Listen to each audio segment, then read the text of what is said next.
Strange things occur in the cold waters of Antarctica. One of these things happened to a ship called Jenny. It was a small schooner whose history began in 1822. The boat and its crew set sail and disappeared a year later. For 18 years, the ship was considered sunk. People forgot about it, but in 1840, the vessel reminded the world of itself. That year, the whaling ship Hope sailed through the Drake Channel in Antarctica. The crew members noticed a ship among icebergs. It was the schooner Jenny. It was floating slowly in the dark, with no signs of life. The captain of the Hope, Mr. Brighton, gave the order to approach the mysterious vessel. They thought it was some creepy ghost ship, but as they came closer, they noticed crew members on the deck. The sailors of the Hope called out to them, but received no answer. This time, it became clear that something terrible had happened to the Jenny. When Brighton boarded, he realized that the Jenny crew members weren't missing. They were here. Frozen people stood like statues. Brighton went down to the lower deck and found the captain. He was sitting frozen at the table, holding a pen. Brighton looked at the logbook. The last record was made on May 4th, 1823. The captain wrote that he was the only living member of the crew. They spent 71 days without food. It seemed that the ship got lost in the sea because its captain went off course or sailed into an iceberg, but no one knew for sure. After that, nobody ever saw the Jenny again. According to rumors, the crew of the Hope abandoned the frozen ship and left it to drift in the cold waters. According to other rumors, this whole story is fiction. The story of the Jenny was described in a German magazine in the middle of the 19th century. Still, there was no further evidence of the ship's existence. Already in our time, Cambridge University decided to explore the case of the Jenny. The researchers discovered that one of the crew members of the Hope, who didn't disclose his name, told someone the legend of the frozen ship. Someone shared the story with another guy, and it was published in a German magazine called Globus. And that's all. There was no other evidence. One of the most famous ghost ships was the Mary Celeste, and there's no doubt about its existence. The history of this vessel was documented in court. People wrote about it in newspapers, but the most exciting thing is that the ship continued to be used even after 10 people disappeared from its deck. The history of the Mary Celeste began in Canada in 1861. When it was first built, the ship was called the Amazon. It changed captains several times, and it also hit some rocks. The boat was sold, bought, then sold again, repaired, and sailed under the name Mary Celeste. In 1872, it had a new captain, Benjamin Briggs. He was a decent, brave man with a lot of experience in navigation. He had a beloved wife, a daughter, and a son. When he went on his last voyage, he took his wife and daughter with him, and his son stayed in America. In November of 1872, the Mary Celeste sailed from the port in New York with 10 people on board and disappeared. 8 days later, another ship, the Dei Gratia, also left New York and followed the same route. Dei Gratia's captain, David Morehouse, noticed the Mary Celeste and immediately realized something was wrong. The ship was moving too freely, as if no one was controlling it. The captain tried to contact the crew members, but no one answered him. Then, together with other sailors, he climbed aboard the Mary Celeste. The ship was in good condition. There was no damage. The hold was slightly filled with water, but it could be easily pumped out. Everything seemed fine, but one lifeboat was missing. The crew members' valuables were in their cabins. The cargo was in the hold. The supplies of water and food were untouched. Judging by the records in the logbook, the ship was caught in a storm, but it was not too strong. Other ships also sailed through this storm, but nothing bad happened to them. The last record was dated November 25th. and it claimed that everything was fine. The sails of the Mary Celeste were slightly damaged, but perhaps it happened after the crew had disappeared. The whole ship was in excellent condition, but what made the people leave it? Part of the crew of the Dei Gratia stayed on board the Mary Celeste to bring it to dry land. Everything went well. They delivered the ship to the closest port.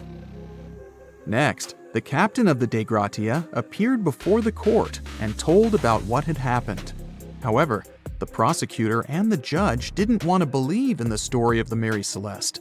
They were sure the captain got rid of the ship's crew to get money for its cargo. According to the maritime laws of that time, if you found a ghost ship with valuable cargo, then a substantial part of this cargo belonged to you. So, many people thought that David Morehouse decided to earn some money. This version seemed to be more valid than the one about the mysterious disappearance of 10 people. Fortunately, no one accused the captain of committing a crime. They thanked him for his service and gave him a monetary reward. However, his reputation was damaged, which greatly affected his career, as many believed he attacked the crew of the Mary Celeste. But even after this terrible case, trial, and investigation, the story was not over. The Mary Celeste was still an expensive and efficient vessel. It sailed several times, but then one captain crashed it into the reefs to get insurance. The court revealed this deception and accused the captain of intentional property damage. The story of the Mary Celeste became famous all over the world. People began to build their theories, realistic and not. Someone believed the ship had sailed through the Bermuda Triangle, but this version was quickly refuted, as the route of the Mary Celeste passed thousands of miles away from the Bermuda region. Did the Kraken or another giant monster attack the ship? Nope. Since the boat was found in almost perfect condition, there were no signs of a struggle. One of the most popular versions was that the crew of the Mary Celeste stole some valuable cargo and sailed to Spain on the rescue boat. However, those who knew Captain Benjamin Briggs said he was a good, honest man. Besides, he had a son in New York, and Briggs would never leave him. A more thorough investigation revealed that a series of accidental circumstances could have caused the disappearance of the ship's crew. Before its last voyage, the vessel delivered coal.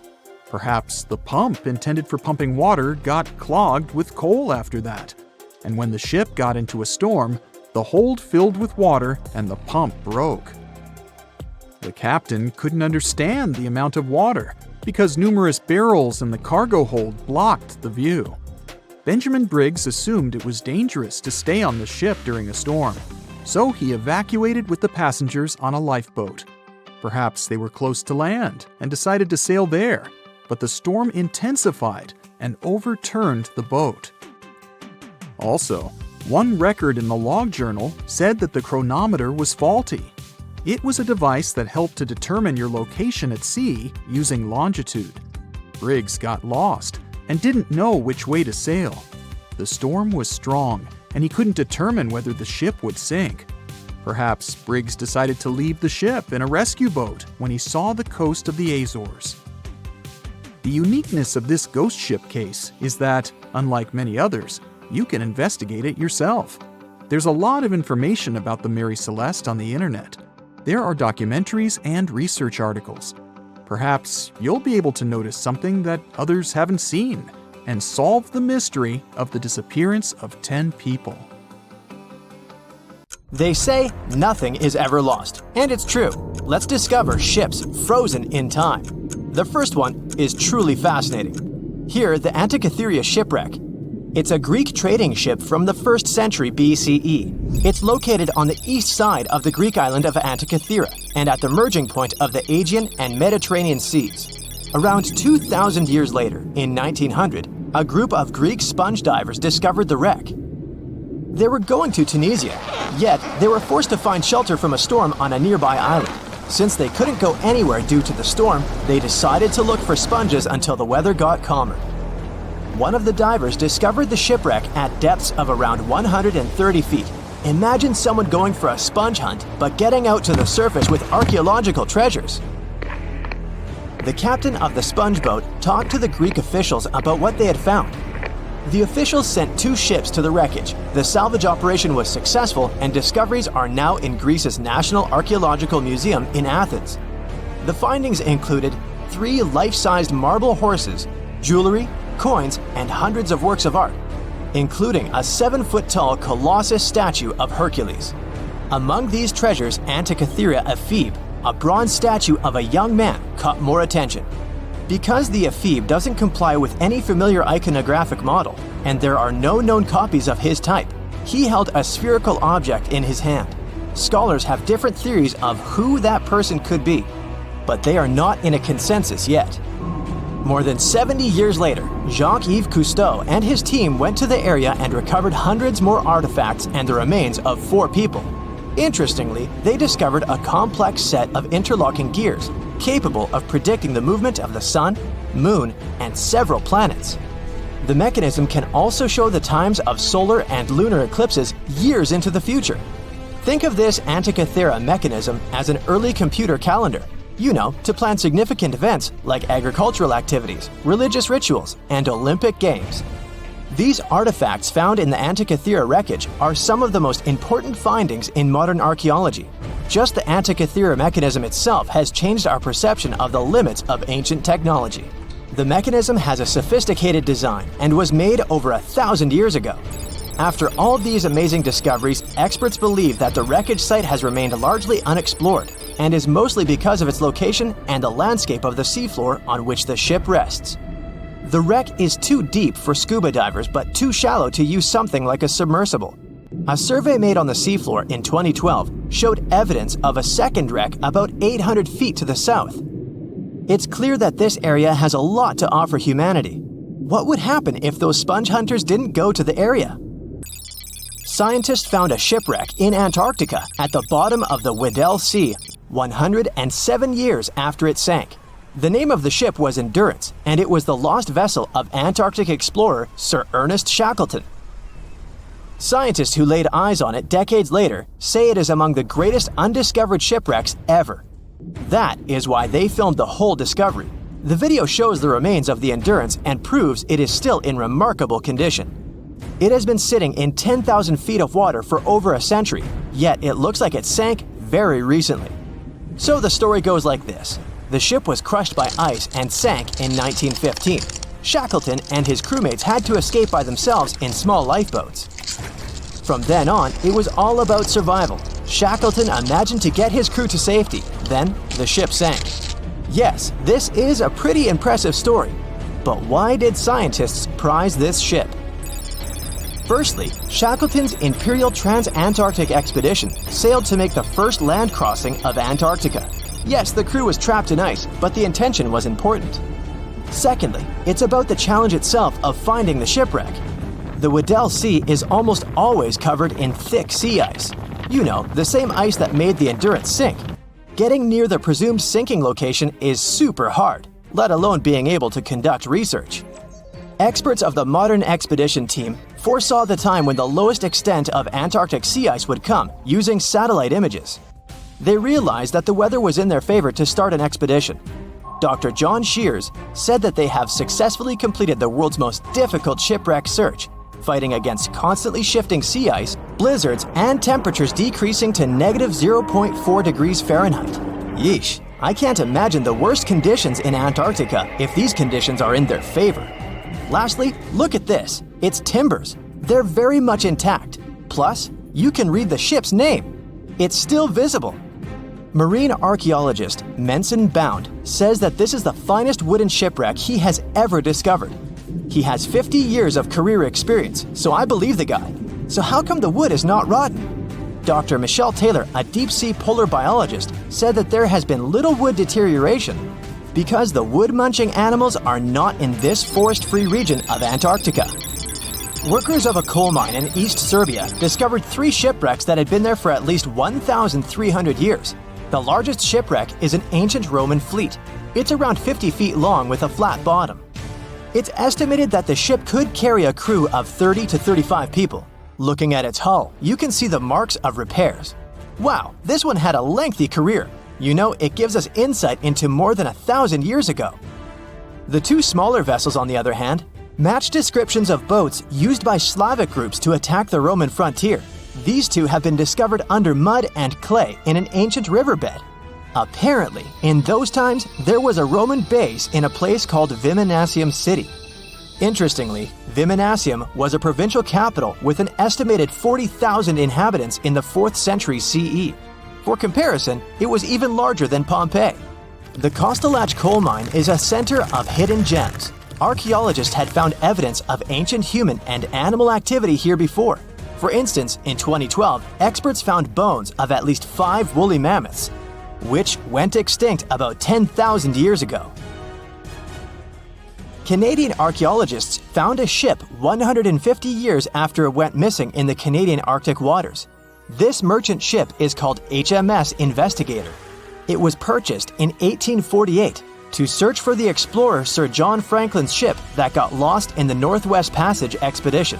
So, HMS Investigator left Britain in 1850 for this rescue operation. The expedition crew, captained by Robert McClure, sailed the Investigator into the water. He realized that he was in the final leg of the Northwest Passage, the sea route across North America.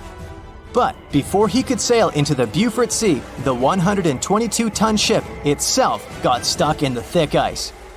The crew spent the winter over the Prince of Wales Strait. The following summer, McClure tried again to sail to the end of the passage, but the ice blocked his way once more. Here, too, the crew was forced to leave the ship. He steered the crew into the Bay of Mercy. There, they were to remain until 1853 when the crew of the HMS Resolute rescued them.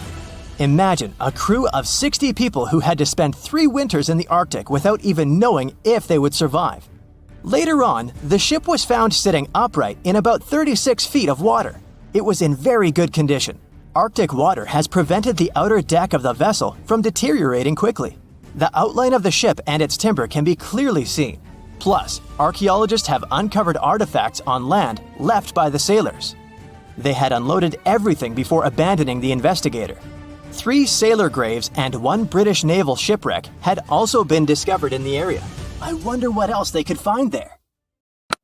Wow, it's the only place where 1 minute you're learning 17 natural ways how to get rid of houseflies, and the next, you're taking an epic journey straight into a black hole. More than 10 billion, with a B, views in total. That's 47 billion minutes watched, or more than 70,000 years. That's all the way back to the Ice Age. No, I wasn't around then. 40,000 videos, hundreds of topics, and most importantly you, a whole 44 million of you. Our viewers. We could populate an entire country if we wanted to. We'd like to continue helping you learn and giving you useful skill improvement tips. Got a thirst for knowledge? We've prepared 4 masterclasses on creating a 2D character animation from scratch, 10 hours of video lessons, practical tasks using professional software, and additional materials that you can use with your own projects. Get the full course now and create your own animated masterpiece. It's 2018. You get up early in the morning to go ashore and catch some fish. You come to the spot you were yesterday, throw the hook into the sea, and wait. The float is twitching. You've caught some fish, but hey, hello? Why aren't you doing anything? Right now, you don't care about the fish. You're looking at something in the distance. You open your mouth in surprise since you see a huge ship stuck on a shoal. It wasn't here yesterday, so it got here at night. Okay, it'll probably sail away sooner or later. You fish for a few more hours. During this time, you observe the ship and notice no movement there. Is it empty? Boats and the Coastal Service are sailing from the shore to the vessel. You decide to check it out too.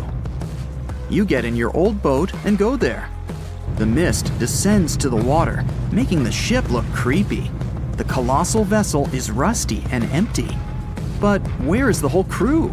And how did it get there? The Coast Guard comes on board. They search the hold, the cabins, and the upper deck. There's someone's stuff, some remnants of food supplies, notebooks, and clothes. Everything suggests the crew has disappeared for some reason. Fishers who noticed the vessel first didn't see anyone coming down from the board. No radio signals were sent to the port, and no one reported about the ship. It appeared here from nowhere. The only chance to get any information is to look at the number and name of the vessel. This is Sam Ratulangi, PB 1600. The Coast Guard checks the information, studies the data of all the country ships, and no way. One company built the boat in 2001 in Indonesia. People used it to transport heavy loads across the seas around Asia. The ship had been properly operating for 8 years. People were delivering industrial goods to different points in the region, but something went wrong. In 2009, Sam Ratulangi was sailing near the coast of Taiwan, and that's it. There were no further records about it. There were no reports in any port. Everyone thought it must have drowned, so no one had been looking for it for years. And then, 9 years later, it appears here, big and rusty, off the coast of Myanmar, without sailors, without fuel. An investigation starts. City services are trying to find out the names of all the sailors working on the ship and find clues that would lead to solving this mystery. They also hope the ship owner will appear soon. They find 2 tow ropes on board. This means that some other ship towed Sam Ratulangi to this place. Then they identify and find 13 crew members. These people say they wanted to reach the factory in Bangladesh to repair Sam Ratulangi. Another vessel helped tow the ship, but then 2 cables tore off, and a storm began. No one wanted to stay on board during such weather, so the crew members left it. No one knows what the ship has been doing for the last 9 years, and how it was possible without people on board. And here's another, much more mysterious ship story. On February 16, 2020, locals found a large cargo ship stuck on a rocky shore off the coast of an Irish village. The boat looked rusty, with holes in the hull and rotten parts. People hadn't seen this vessel the day before, so it appeared there at night. The last time people saw the Alta cargo ship was a few months earlier, thousands of miles off the coast of Ireland. That day, the Alta was sailing in the waters of the Atlantic Ocean. Another ship, the MS Protector, noticed it. MS Protector crew members tried to contact the ship, but received no response. The people on board realized that they were facing an empty vessel. And then, 5 months later, it appeared near the coast of Ireland. There are more questions than answers in this story, but we managed to find something out. In 2015, the Alta appeared and disappeared from the radar several times. Any ship has an internal tracking system, so people can track its route using satellites. But Alta crew members often disabled this system. Perhaps they were engaged in some illegal activity. Anyway, in 2017, the ship often sailed between the ports of Greek islands. Then, the tracking signal disappeared and appeared only 10 months later, off the coast of North Africa. During this time, the ship changed several flags. In September 2018, the Alta was southeast of Bermuda and headed for Haiti. Then, the crew started facing problems. First, the main engine failed right in the middle of the Atlantic Ocean. The ship began to drift. Several days passed, but the crew members weren't able to repair it. They began to run out of food and water supplies. The situation got even worse when they found out that a hurricane was approaching the place. Fortunately, they managed to contact the U.S. Coast Guard. A helicopter flew to the Alta on October 2nd to bring them some supplies. There was enough food for several days. Then, a rescue boat sailed to the ship. It evacuated all the sailors and delivered them to Puerto Rico before the hurricane. The Alta had to drift alone in the ocean. After a while, another ship approached the Alta to tow it to the shores of Guyana. But at this moment, everything went wrong. Someone stole the boat, disabled the tracking system, and sailed away in an unknown direction. After almost a year, the MS Protector found the empty Alta in the waters of the Atlantic Ocean. And then, 9 months later, the ship without a crew sailed to the shores of Ireland. How did it manage to travel across the Atlantic and get to the coast of Ireland? It's still a mystery. Maybe it was just luck. No one else saw the ship all this time. It was just covering huge distances, surviving storms. Who's the captain? What happened to the thieves? Who owns the ship now? One day, someone called the village administration and introduced themselves as the vessel owner. But that unknown person didn't provide any evidence. They found several barrels of oil on the ship, which they took away by helicopter. The Alta was rusting. Corrosion of metal could damage the environment. The vessel had no commercial value, yet it would have taken millions to get rid of it. There were 3 options for what to do: leave the ship where it was, tow it into the sea and let it sink, or disassemble it for scrap. But nature had its own plans. Storms and strong waves split the hull into 2 parts. The Alta was drifting without a crew in the waters of the Atlantic Ocean for about 2 years. But this is nothing compared to a ship that was traveling for 38 years. The record belongs to the SS Baychimo. It was a merchant vessel owned by some trading company. In 1931, the ship found itself on the ice off the coast of Alaska. Its movement slowed down. A thick layer of ice blocked the ship, and a strong storm only made the situation worse. The blizzard was so intense that the crew members couldn't see anything but a white veil in front of their eyes. Sailing any further was impossible. The team had to wait for the storm to end. They waited for a day, 2, 3 days. A week had passed, but the snowstorm was only getting stronger. Then, one day, it grew weaker. The crew members split into 2 teams. The first team went to the nearest city.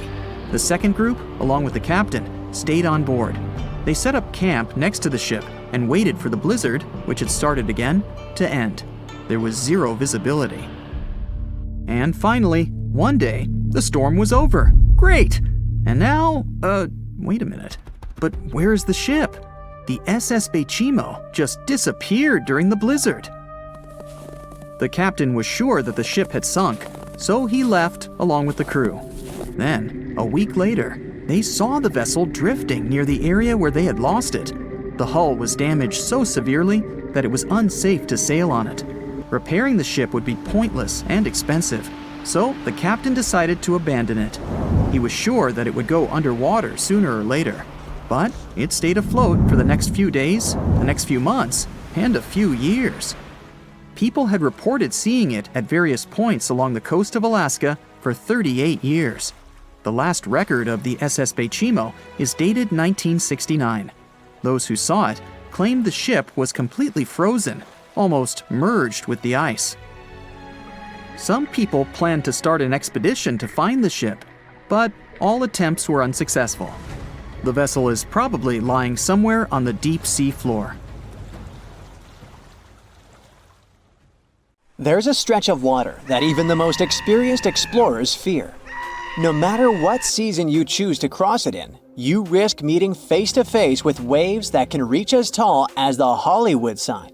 I'm talking about the Drake Passage, the waterway connecting the Pacific Ocean to the Atlantic Ocean, stretching from Cape Horn at South America's southernmost tip to Antarctica's South Shetland Islands. It's about as wide as the distance from London to Berlin and takes up to 48 hours to cross. Some sailors compare getting on the other side to going to the moon. That's how challenging it is. Even the man who discovered it, Sir Francis Drake, never sailed these waters because they seemed too dangerous to him and opted for a calmer, although longer, Strait of Magellan. The passage took the lives of around 20,000 sailors and over 800 ships. Tourists who want to see Antarctica cross the Drake Passage on a regular basis, although it's still often called the world's most terrifying ocean crossing. The Antarctic Peninsula, where travelers go, isn't really part of Antarctica itself. It sticks out and points towards South America like 2 fingers almost touching it. The water gets squeezed between these 2 land masses, making strong ocean currents. The passage is part of the Antarctic Circumpolar Current, the largest ocean current on Earth. The water rushes through the passage at a speed between 95 and 150 million cubic meters per second, which makes it rougher. And then there are winds that usually blow from west to east and are very strong between 40 and 60 degrees latitude. That's why those areas are called the Roaring 40s, Furious 50s, and Screaming 60s. Land slows down winds, which is why storms hitting Ireland and the UK get weaker as they move east. But Drake's latitude is the only place where winds can blow all around the Earth without being stopped by land. So they keep getting faster. These strong winds turn into huge waves that can hit ships really hard, normally around 13 to 16 feet tall. They're much higher than waves in the Atlantic. Drake Passage also has underwater mountains that you can't see. The huge current squeezes through this narrow passage and causes waves to crash against these mountains underwater. These internal waves create whirls that bring cold water up from the deep ocean. So it's not just rough on the surface, the water is wild all the way down. The first sailor managed to sail around Cape Horn and through the Drake Passage in 1616. It was a Dutch navigator, Willem Schouten, in 1616. But the most famous attempt to cross it was undertaken by Sir Ernest Henry Shackleton on his ship named Endurance. He and 27 of his men set off from South Georgia, aiming to reach Vassal Bay in Antarctica. But things didn't go as planned. On January 19, 1915, their ship got stuck in the ice. And by October, it began to sink. They camped on floating ice for 2 months before sailing lifeboats to a remote, icy place called Elephant Island. Shackleton and 5 men made a risky journey to South Georgia to get help. It took them 15 days to cross Drake Passage with hurricane winds. Finally, they arrived safely and organized a rescue for the rest of their crew. Scientists found the shipwreck of Endurance only in 2022, 10,000 feet below the water.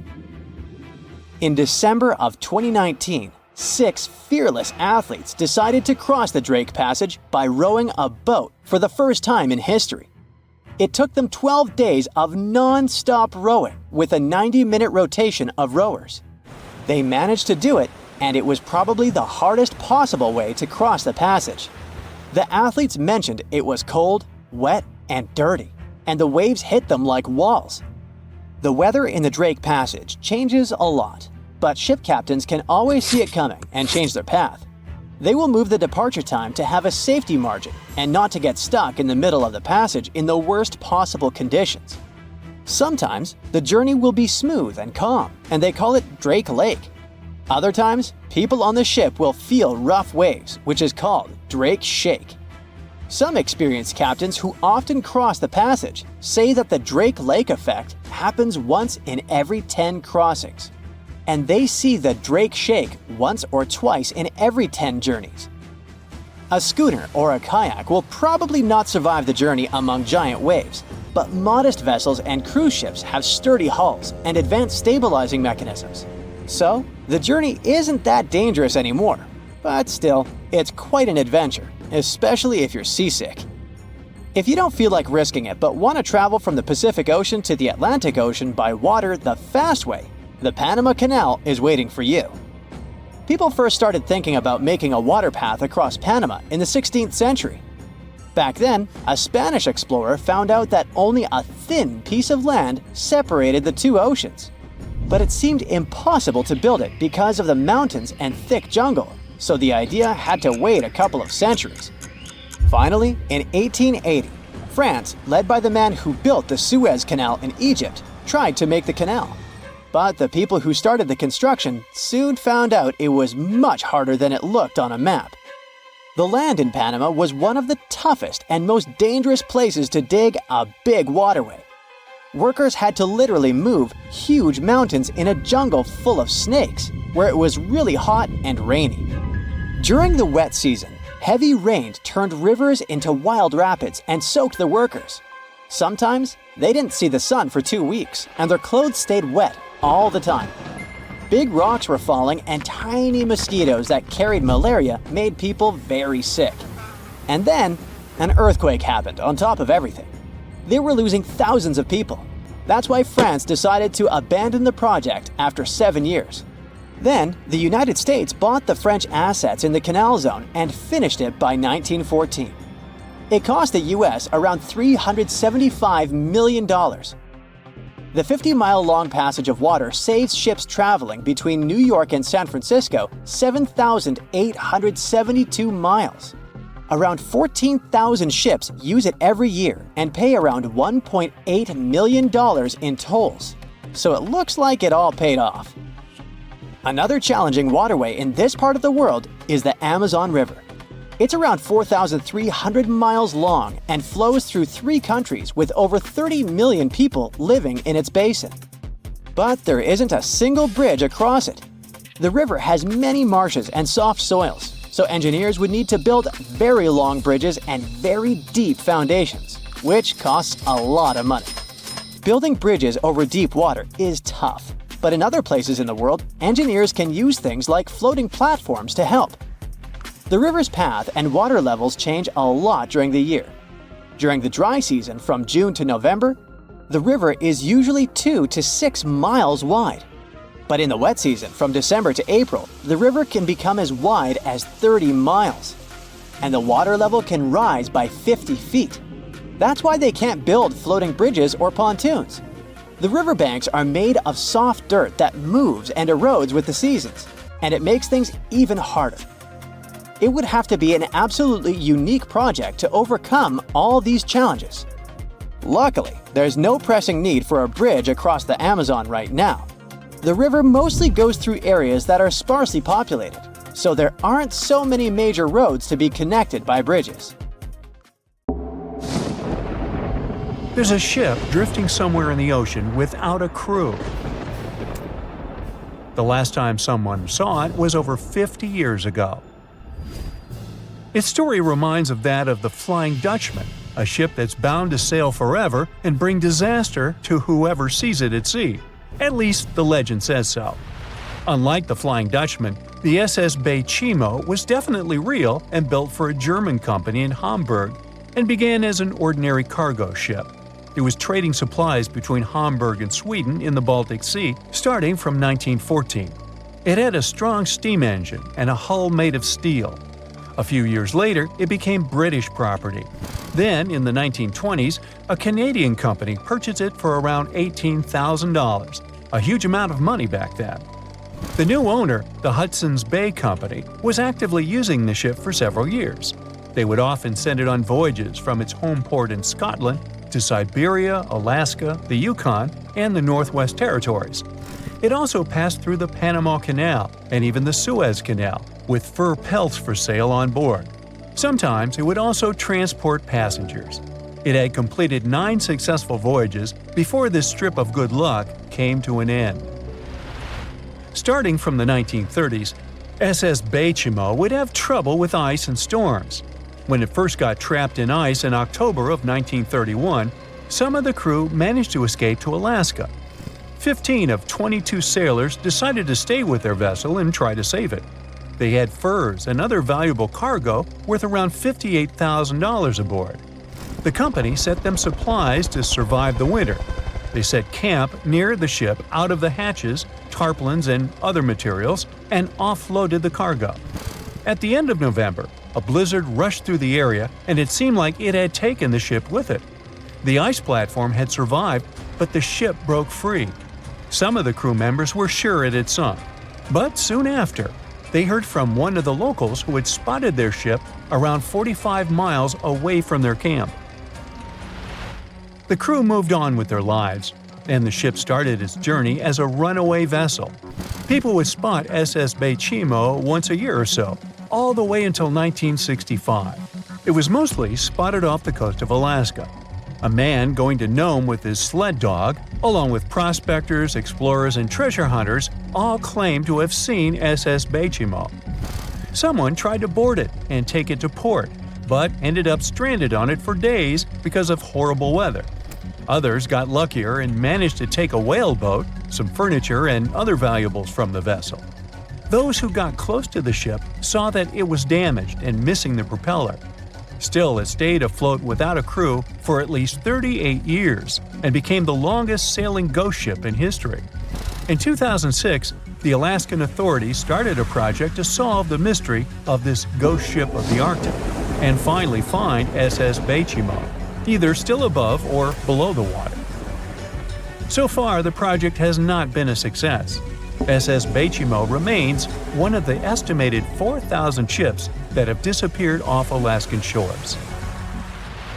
If the legend of the 17th century isn't lying, this ghost ship could be sailing somewhere along the Flying Dutchman. It belonged to the Dutch East India Company. Its captain managed to do the impossible for that time and sailed from Holland to Indonesia in only 3 months. They said he was flying over the sea, and some evil tongues explained that he had made a deal with evil forces to achieve that. Once the ship was sailing back home, its captain and crew disappeared without a trace. There are many versions of what happened to it. One of the first ones said it had tried to enter port at the Cape of Good Hope, got in a terrible storm, and sank as there was no captain to save it. Another legend says the captain had refused to obey the skies to let the ship sink during the storm. A scary life form then struck the boat and the crew, and it was condemned to forever wander without rest. Many sailors claim to have spotted the wandering Dutchman. The Duke of York, who was to become King of England, mentioned having seen it in Australian waters. Right after spotting the ship, the man who saw it first fell from the top of the mast and didn't survive. There were more encounters with this legendary ship up to the middle of the 20th century. Ships would nearly collide with it as the Flying Dutchman jumped out of the blue. Scientists have a more logical explanation for this mystery: Fata Morgana, not to be confused with Hakuna Matata. Now, when you're out at sea on a hot day and the air is all wavy, it feels like when you look at the road on a scorching summer day. That's because of something called atmospheric refraction. When light passes through different layers of air with different temperatures and densities, it bends and twists. Sometimes, under certain conditions, this bending of light can create really bizarre optical illusions over the ocean, like sightings of the Flying Dutchman. The Fata Morgana phenomenon can make distant objects appear distorted, stretched, or even lifted above the horizon. So you can see a ship far away, but because of the way the light is bending, it will look like it's floating above the water or even disappearing and reappearing. A Fata Morgana is most commonly seen in polar regions, especially over large sheets of ice that have a uniform low temperature. But you can see it anywhere, even in deserts and over lakes on hot days. The first stories about ghost ships go all the way back to ancient Greek and Roman mythology. One of the most famous ghost ships in history is the Mary Celeste. This brigantine was traveling from New York City to Genoa and was fully stocked with provisions, but missing a crew when it was discovered in the Atlantic Ocean in 1872. The crew's personal belongings were also there, completely undisturbed. The final entry in their log was made 10 days earlier. We still don't know what happened to its crew, and the ship has inspired many spooky stories and legends. The Lady Lovibond was another legendary schooner that is believed to have been wrecked off the coast of Kent in the middle of the 18th century. The story tells that the ship's captain, Simon Reed, had just got married and took his bride on board for a celebratory cruise, despite the superstition that it could bring bad luck. They were on their way to Portugal when the first mate, who is also in love with the captain's new wife, went mad because of jealousy, attacked another crew member, and then took over the wheel and steered the ship straight into the dreaded Goodwin Sands. No one aboard survived, and the schooner is said to reappear as a ghost vessel every 50 years. In present times, many vessels become abandoned and turned into ghost ships intentionally. There are thousands of them floating in U.S. rivers, lakes, channels, and coastal waters. Some people lose their boats in storms and other extreme weather. Others have to abandon their boats because maintaining them can cost 10% of the boat's price. Plus, docking a vessel can add up to several $1,000s every year. Most boats have been made of fiberglass, so an owner can't just recycle them as scrap metal. So, once they want to get rid of it, they often tie it to a dock and sneak away, or leave it floating far away from the shore, or just try to sink it. When ghost ships sink in shallow waters, they can cause damage to coral reefs, mangroves, marshlands, oyster habitats, and wetlands. Plus, they can collide with unsuspecting regular ships and cause real trouble. So, don't do that. Enough said. The year was 1854, and the SS Arctic, the fastest passenger liner of its time, set out to cross the Atlantic. As it sailed through the misty veil, it slowly disappeared into the unknown. The Collins Line, an American shipping company, was started in 1818 and only began seriously trading in the transatlantic by 1835. Its steamships crossed the Atlantic from Liverpool to New York within just 10 days. Doesn't sound like a great speed today, I know, but back then, the same thing took other ships several weeks. Light on the water with their wooden hulls, powering through with a strong steam engine, those steamships were the favorite choice for many high-profile people.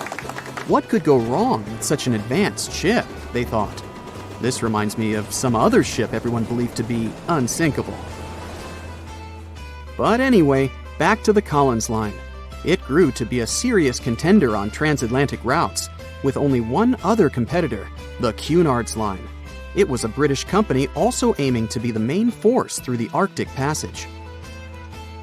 In 1835, the company received a new ship that traveled to Liverpool and came back to New York with the largest cargo ever at that time.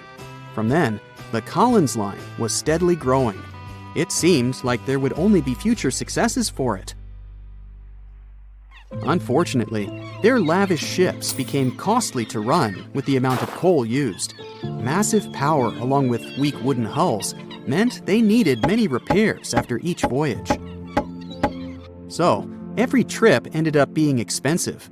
But since the ships were safe and had a great reputation, people were willing to pay the price, and the company was definitely not in crisis. They had achieved something no one had managed to do before them. Like I told you, their ships crossed the Atlantic in a whopping 10 days, and Edward Collins, the owner, was very determined to maintain the pace. Their 5 ships easily outran the Cunard's Line of only 3. With this great praise, it provided more attention. Though the Cunard's ships were slower with their iron hulls, they believed there was still profit, regardless of how slowly they sailed. Among Collins' ships, the Arctic, the third of them to be launched, was the largest, reaching 284 feet long, with 2 side-lever steam engines, each with 1,000 horsepower. The paddle wheels made 16 revolutions a minute when at full speed. At the time of its launch, the press called it the most stupendous vessel ever constructed in the United States. But glamour and fame couldn't avoid what would come next. On the 27th of September, the Arctic was on its journey from Liverpool to New York, continuing a speed pace through the thick fog. It's possible that by that moment, after 4 years of record-breaking trips, the crew became overconfident with their sailing and the ship. Going only 50 miles from Newfoundland, they carelessly continued through the fog with no radio contact, sonar, or any other form of identifying objects, equipped only with Morse code. A smaller ship, the SS Vesta, which operated as a fishing vessel, often worked around Newfoundland. It was passing through the same path as the Arctic and crashed into its side. Shocked by the collision, the captain of the Arctic offered help to the much smaller Vesta, but it was soon clear that the damage that seemed minor on the Arctic was far worse. Beneath the waterline, a hole was letting water into the hull. The cost of the much faster wooden hull now seemed less valuable. They steered toward land, trying to plug the holes, but they weren't doing so well, and the seawater continued to pour in, filling up higher and pushing the ship down. And finally, once the engine room was full, it put out the boilers, taking away the massive power the Arctic was once legendary for. They moved slowly until coming to a complete stop. The ship continued to sink, and the order was to abandon it. At the time, maritime law allowed for the Arctic to carry only 6 lifeboats, only capable of saving 180 people. The crew and some of the passengers managed to push their way aboard and took most of the seats on those boats. Things were pretty wild, and everyone forgot about their manners, not letting the ladies and the youngest ones board first. It took 4 hours for the Arctic to sink. 150 crew and 250 passengers were on board. Those that weren't able to find a lifeboat made a desperate attempt to build their own rafts from parts of the ship. 2 days later, only 3 boats made it safely to the shore. The other 3 were never found. Believe it or not, the rescue party also saved some people that had been clinging to the wreckage for 2 days. Unlike the crew, the captain went down with the Arctic, but amazingly survived. He would be only one of 85 people that made it out of the 400 on board. When the news arrived 2 weeks later, the public responded with great sadness to the losses. Great anger soon followed towards the poor safety measures in the crew. The press published demands to change the laws for more lifeboats. It only made sense to have enough for every person on board a ship. But they ignored those requests. This neglect would lead to more disasters in the future. Enough lifeboats would only come into maritime law some 60 years later, after the disaster of the Titanic. Edward Cullen's wife and 2 children were also aboard the ship and didn't return. He was heartbroken, but didn't stop running his business. The Collins line still had a reputation to uphold, the biggest, fastest, and most luxurious on the Atlantic. Edward Collins would now build an even better ship than any other. It was named the Adriatic, and it was the largest ship in the world, 354 feet long. With 2 alternating steam engines that had never been built of this size. These steam engines at the time were at the height of engineering, though today you can only see them in models and toys. With the new addition of 2 masts, the Adriatic would also be able to sail if needed. Luckily, they made some lessons from the disaster of the Arctic. But before their new ship, the Adriatic, was built, another disaster had occurred. The sister ship of the Arctic had also sunk. They believe this second ship was desperate to stay in front of the Cunard's line and hit an iceberg somewhere during the race. This weird contest took the lives of 141 people. The desperation of Collins and his weakly built hulls pushed the company towards bankruptcy in 1858. The newly built Adriatic, costing over $1 million, had only made 1 voyage in the end. And even that voyage was considered a disaster. The ship collided with a tugboat. It still managed to finish its maiden voyage at a suitable time. After the company had gone bankrupt, they had to sell the ship for only $50,000. They removed the great giant engines, replacing them with only sails. Although it was once the greatest ship on the high seas, it was only 30 years later until it was abandoned, labeled irreparable, and anchored in a river. The other remaining ships were also sold and only used for parts. Edward Collins left the industry altogether, seeking work on dry land instead. As the Collins line was no longer in the mix, the Cunards would grow in strength. Without competition, they would win the Blue Riband for the next 30 years, and 180 years later, after producing hundreds of ships. They still have a constant presence on the seas as they provide transatlantic crossings, world voyages, and leisure cruises. To this day, the Cunard line is the only one to run ships between Europe and America, and it's great proof that it's not always the fastest that's the best.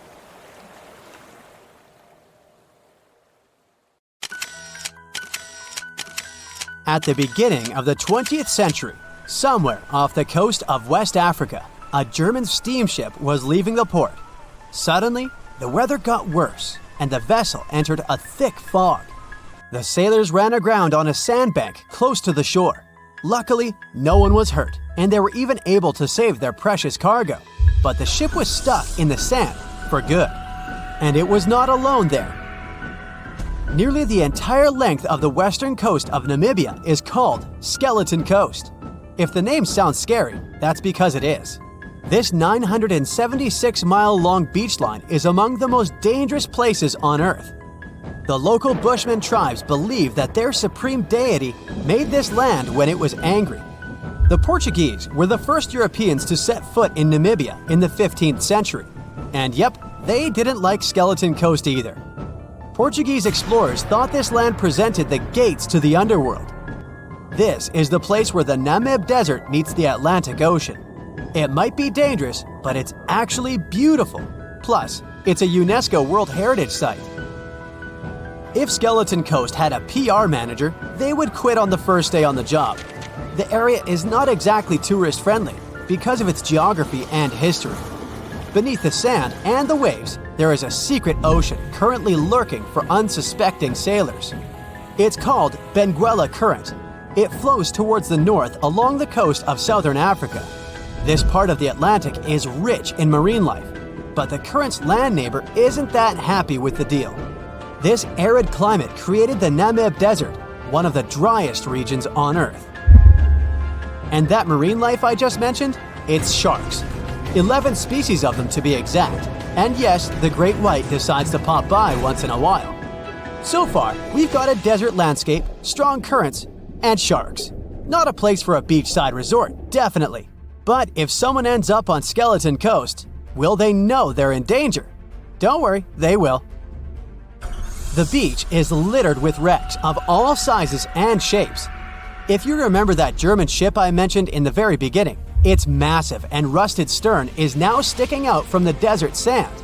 There are some 500 wrecks in total scattered along the coast, and it's a mixed crowd, from Portuguese galleons centuries old to ships that ran ashore here in the 21st century.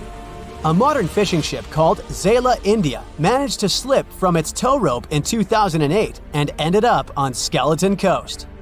Okay, it didn't escape on its own, it had some help from the elements. But it's better to be a tourist attraction on a beach than to be broken up for scrap. That's where the trawler was originally going, poor thing. Skeleton Coast's most famous inhabitant, to call it such a place, is the wreck of the Dunedin Star. The British cargo liner ran aground here in 1942. The massive rescue operation that followed reveals why it's so dangerous for sailors to end up here. The rescuers managed to save all of the crew and passengers, but at a heavy price. An aircraft and a tugboat were lost in the process. It took the last of the rescuers a full 2 months to return home to Cape Town. Why, you might wonder? One look at the map of the region reveals the reason. It's an endless sea of yellow, which is the sand. There are so few roads here, so Skeleton Coast is hard to reach by land. There are also legal obstacles. You need a special permit to drive into the area. But the skeletons in the name of the area don't only refer to ships, they also stand for animal bones. Most of these belong to whales and seals. Many animals have adapted to the area, so lions and hyenas roam the coastline in search of a meal. Yeah, now there are hungry lions as well, as if those sharks weren't enough. Other animals with a temporary residence on Skeleton Coast include elephants, cheetahs, leopards, and giraffes. In 1971, the Namibian authorities established a national park here, but except for surfers, after an adrenaline rush, they don't get many visitors. You can understand why. The Namib Desert is the oldest desert in the world, and it's not very tourist-friendly either.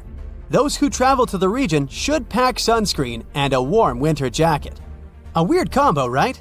Well, not so much when you think that during the day, temperatures soar over 110 degrees Fahrenheit. At night, the air temperature drops below freezing. What a climate roller coaster! And that's not the final danger. Yep, there's more. Remember how that German ship got lost in thick fog? Yeah, it wasn't a one-off event. Because of the region's climate, fog shows up frequently. Sailors should cover their ears now, but this fog is actually good for wildlife. This is their only source of water in the Namib Desert. Reptiles and mammals have adapted to the harsh climate. They use as little water as possible. Shifting sands, thick fog, strong currents, lions, and sharks. Not the stuff you would put in a tourist booklet, but Skeleton Coast isn't the only beach on Earth you wouldn't want to spend your vacation on. I will take you to Cape Tribulation in Australia. The area covers some 48 square miles in the northwestern part of the continent. And no, the area is not as dry as Skeleton Coast. It's part of the Daintree rainforest. You could say that here, it is the rainforest, not the desert that meets the ocean. The beach at Cape Tribulation is straight from a postcard. But looks can be deceiving. Australia? Probably sharks. No, crocodiles are out here to get you if you decide to go for a dip in the sea. There are saltwater crocodiles that the locals call salties. Well, that's a cute nickname for such a dangerous reptile. And it's not just them. The wildlife seems to have a beef with visitors. From October to June, the waters around Cape Tribulation are full of box jellyfish. Their venom affects the human cardiovascular system. When touched by a jellyfish out at sea, swimmers won't have enough time to reach land for help. Vinegar helps neutralize the sting, so you might want to keep a spare bottle in your luggage. Crocodiles and jellyfish sound dangerous, but there's one more animal you should look after. It's the wild boar. It might sound funny, but you won't laugh when you're being chased by one of these across the beach. 21 million wild boars live in Australia. They're mostly active at night, making it even more dangerous if they charge at you. The best defense is running in circles. Wild boars can't cut corners well. That's probably why we don't see many of them taking up careers as race drivers. Cape Tribulation has one last danger installed for you, and it's not an animal. Out here, even the trees are plotting against visitors. The stinging tree got its name for a reason. If you try to pick one of its beautiful red berries, it'll fight back. Its prickles are like tiny glass shards. The less than pleasant effect on your skin will last for a month. Then there is this wait a while bush. Who keeps naming them like this? This long vine has spikes that grab hold and just don't let go. They are so strong they can pull a human off a horse. You'll have to wait for someone to come by and save you from this thorny grabber. If you are about to cross this Australian beach from the vacation list, hold on for a second. Tourism is booming here. The local authorities have restricted access to all of the danger zones. Visitors go swimming in dreamy water holes that are surrounded by lush vegetation. There are even ropes to swing from. Now, that's a beach you can finally relax on. Thick fog is rising over the ocean as the sun is slowly sinking towards the horizon. It's hard to see further away than a few dozen feet, but that's enough to notice a hulking, skeletal shape in the distance.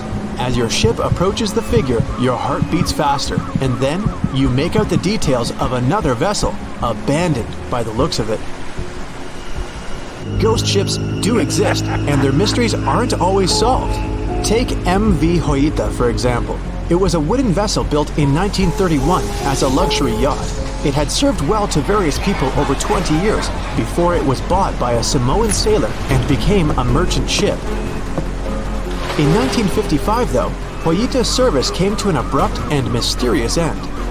On October 3rd, it set sail for another trading voyage that should have taken no more than 48 hours.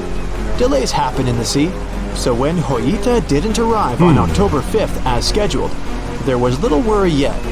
But then it failed to come on the following day too. There was no distress signal or any other sign of Hoita's presence anywhere between its departure and arrival points.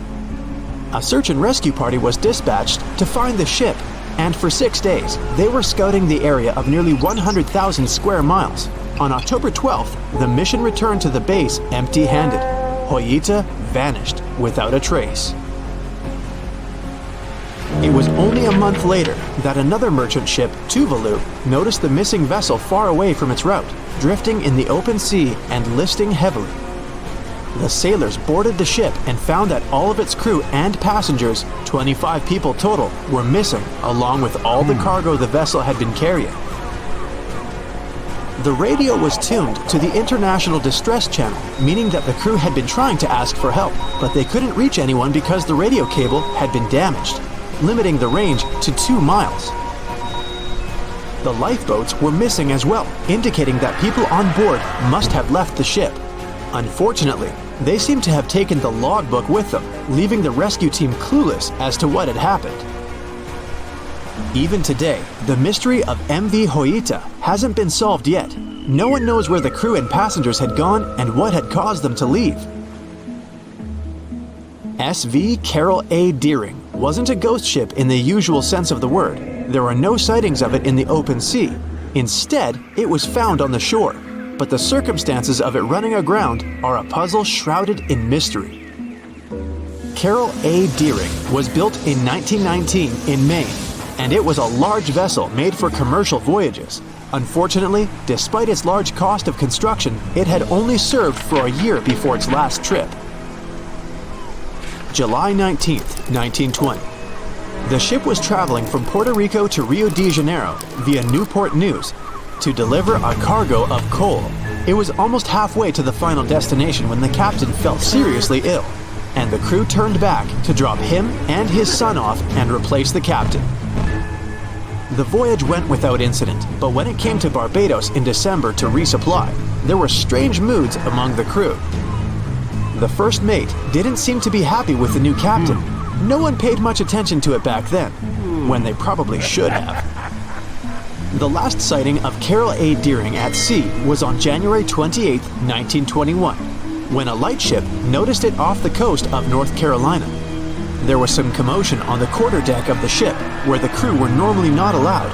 Then, another vessel sighted it, but there was already no one on the decks. On January 31st, the merchant ship was found hard aground in the Diamond Shoals, a site notorious for numerous shipwrecks that had been occupying there for centuries.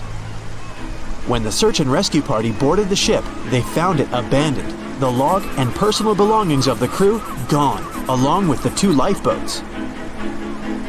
There is still no answer to what happened on board of Carol A. Deering that January, although the most popular version was mutiny. Maybe we'll never find out the truth though. SS Baychimo is perhaps one of the most notable ghost ships in history. This large cargo steamer was built in 1914 in Sweden and plodded its way dutifully over 16 years, trading provisions for pelts with native tribes of Alaska and Canada. But then, on October 1st, 1931, Baychimo got caught in pack ice. At first, it seemed the crew would be able to wait it out and continue on their route because the ship broke free in a couple of days. But in less than a week, it became caught again, this time for good. In another week, a rescue party was sent to fetch 22 of the Baychimo's crew, while another 15 remained behind to wait through the winter if necessary and get the ship back. But a month later, after a powerful blizzard struck their camp, the sailors went out of their shelters only to find the ship gone. Luckily, a few days later, a native hunter told them Baychimo hadn't been lost yet. He'd seen it about 45 miles from where they had been stationed. They managed to track it down, but decided the ship wouldn't survive the winter. So they took the most valuable cargo from its hold and abandoned it. They were wrong though. SS Baychimo did survive that winter, and many more that followed. When the ice broke, it sailed away on its own, drifting listlessly along the shores of Canada and Alaska. There were numerous sightings of the ghost ship, sometimes adrift in the open sea, and at other times stuck in the pack ice again.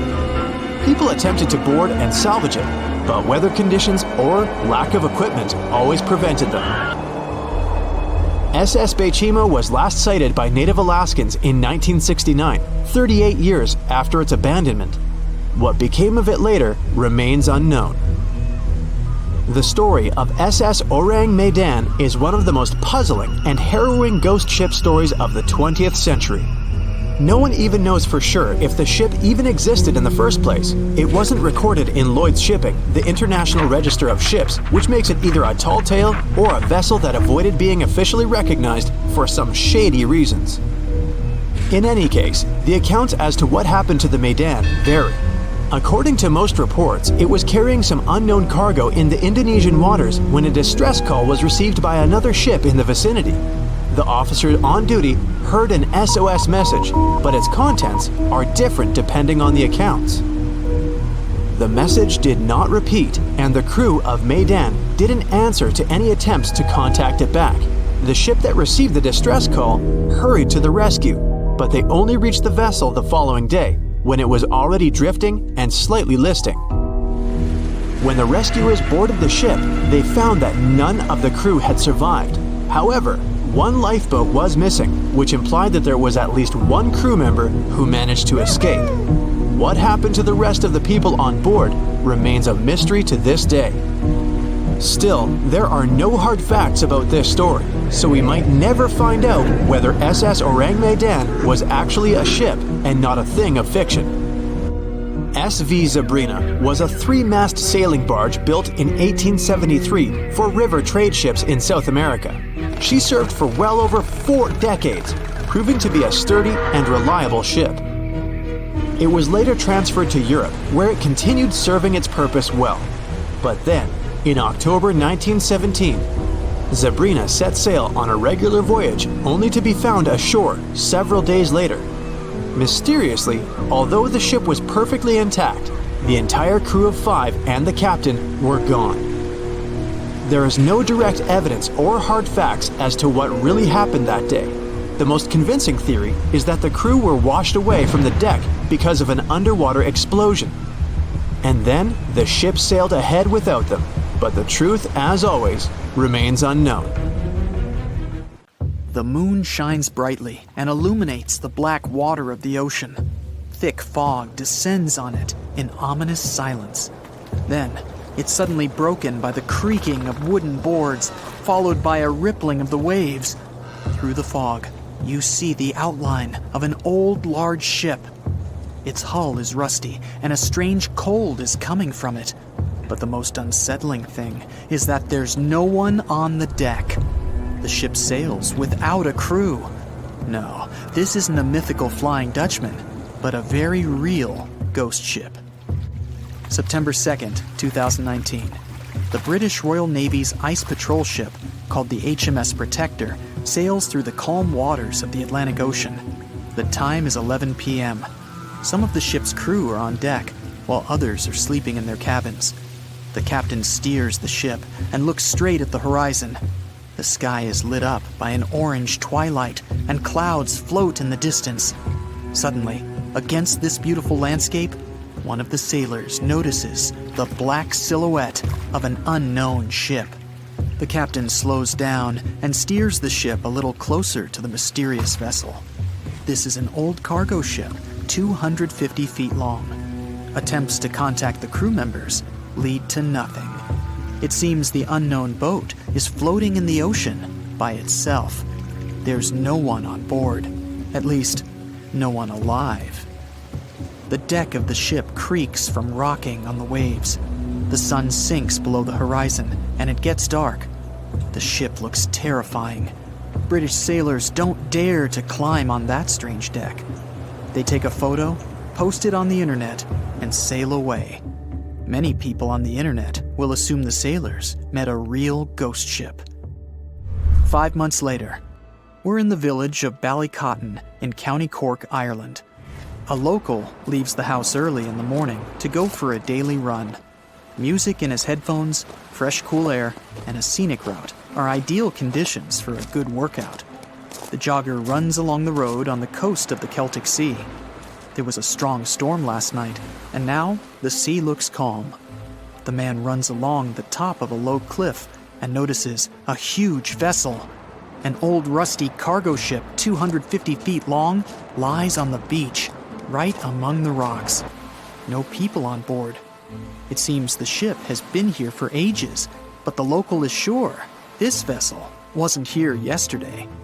A little later, it turns out this is the same ship that the sailors from the HMS Protector saw 5 months ago, thousands of miles from this place.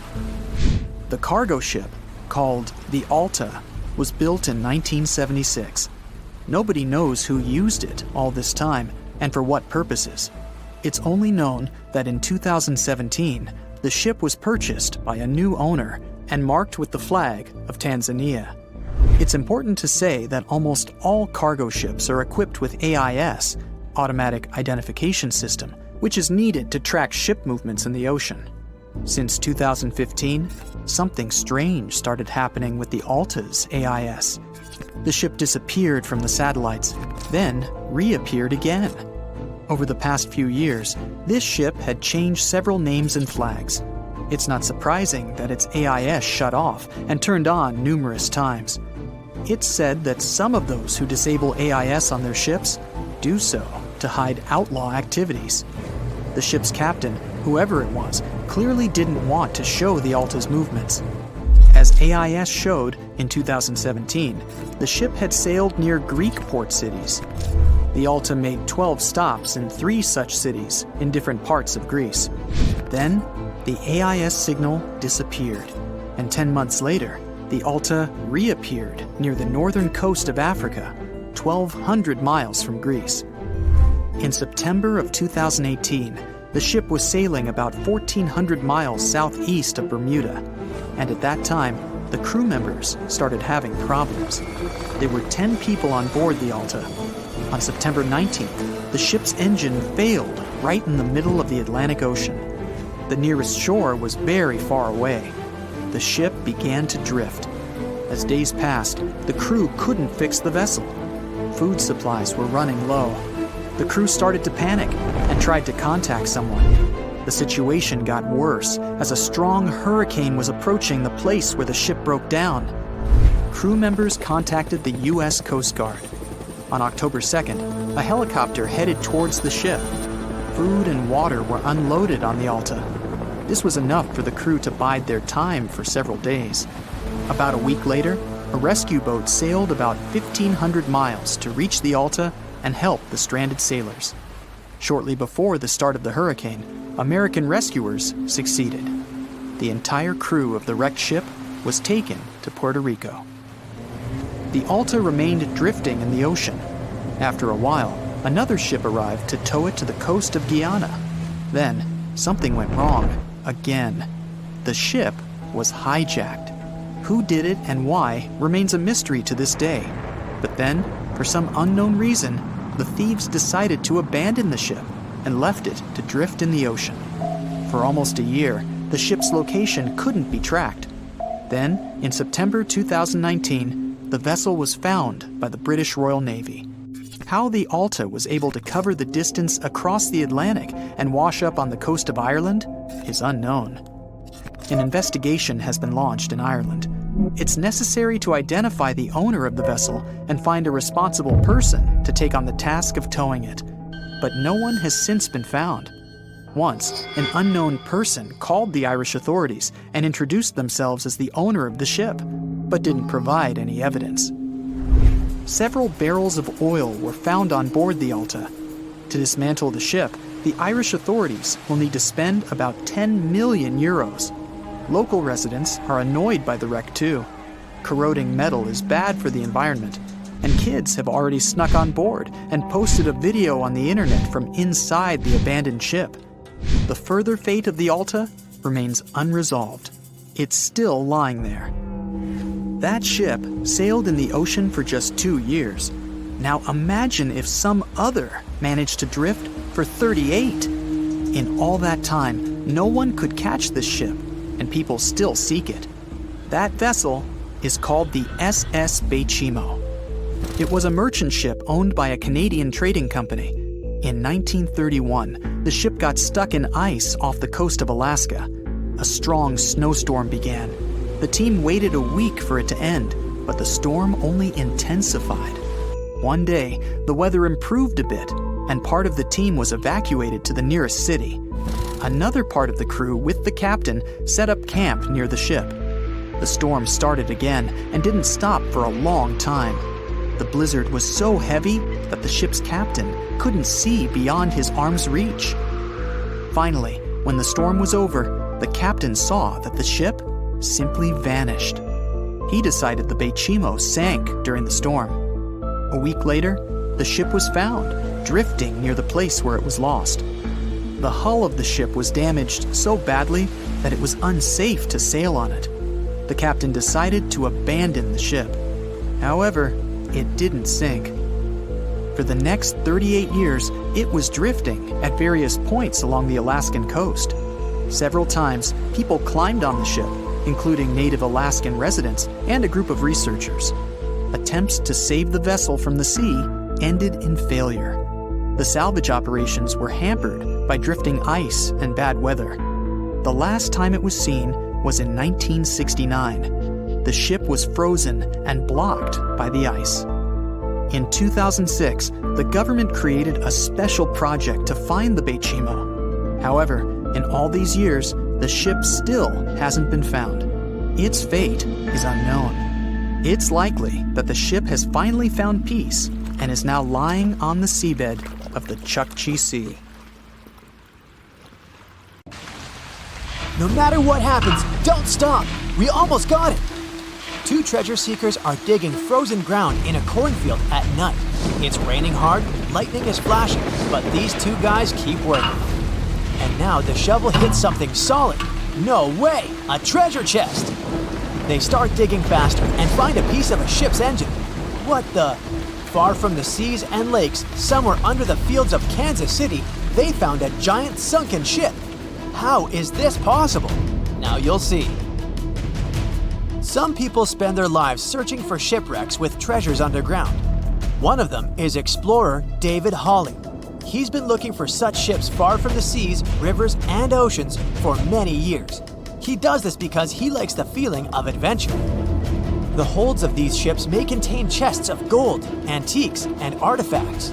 And you can get a lot of money for them. David says you don't have to go into the ocean to find a sunken ship. They may be lying in your backyard. But why do ships end up buried underground among fields, farms, and plains? Let's find out using the example of steamboat Great White Arabia. According to old records, the newspaper clippings, this ship had been carrying about 200 tons of treasure before it sank in 1856. Many rumors and local legends said the ship was lying underground a few miles northeast of Kansas City. It was there because people deliberately altered the riverbed and channels of the Missouri River in the second half of the 19th century. They artificially brought the shores closer to each other.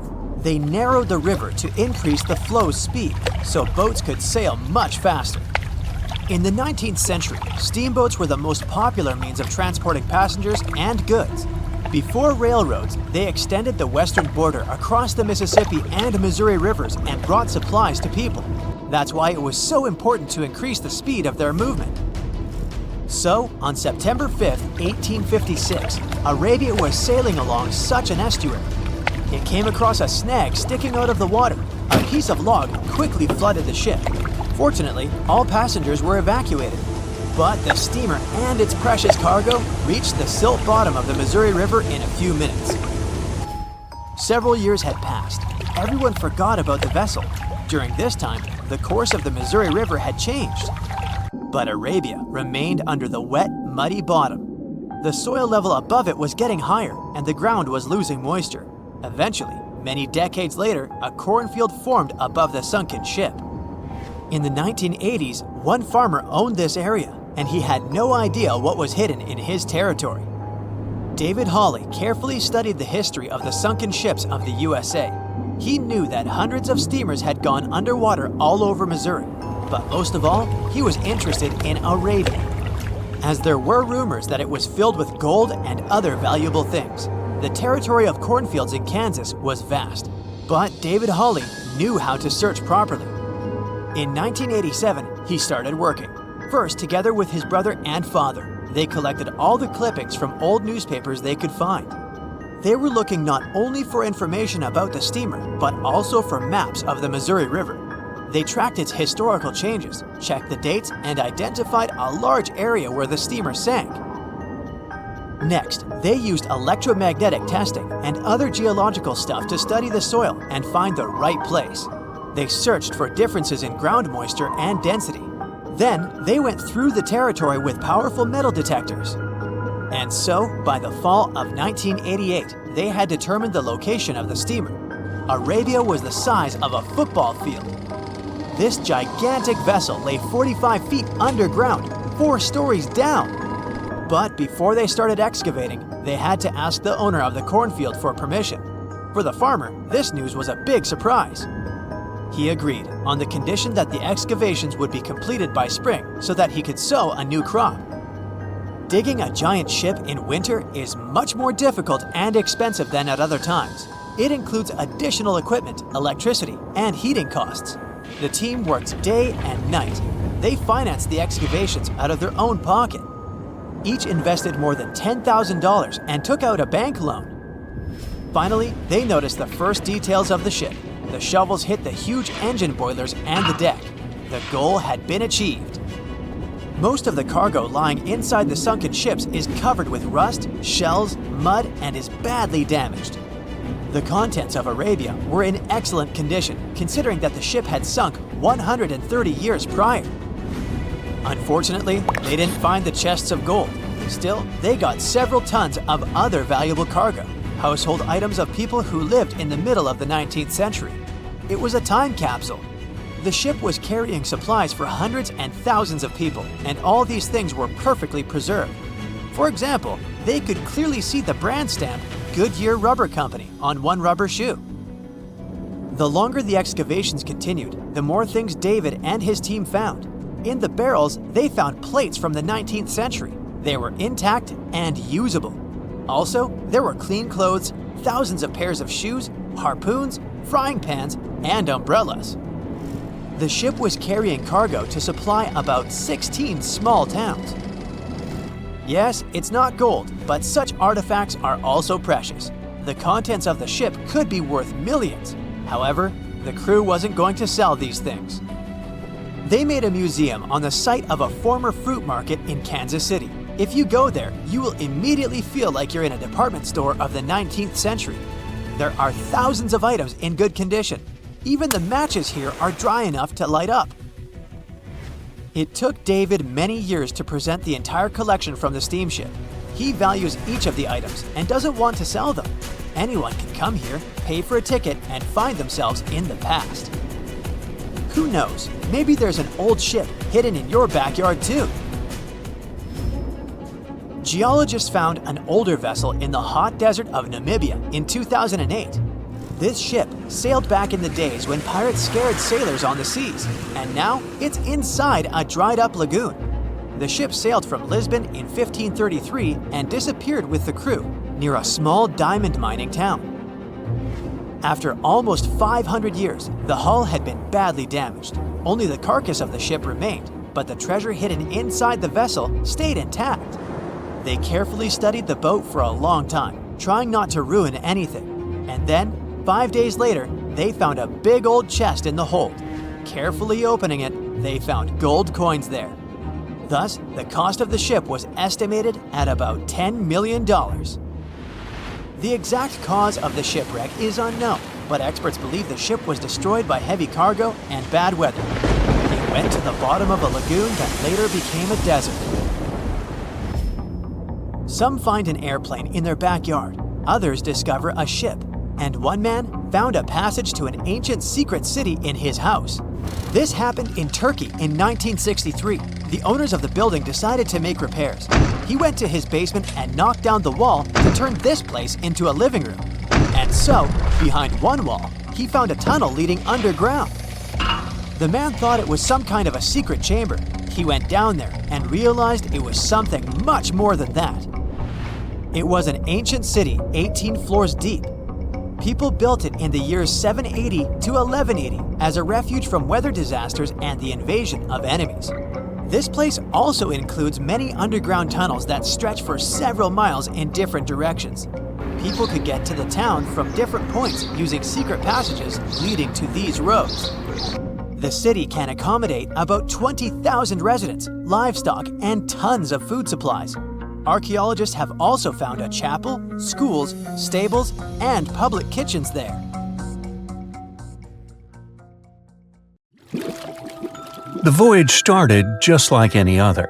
The cargo ship SS Cotopaxi is making another journey to Havana, Cuba, to deliver coal. It's November 29, 1925. For Captain Meyer and his crew, leaving Charleston Port, South Carolina, it will be the last trip the ship ever makes. Its route ran through the Bermuda Triangle.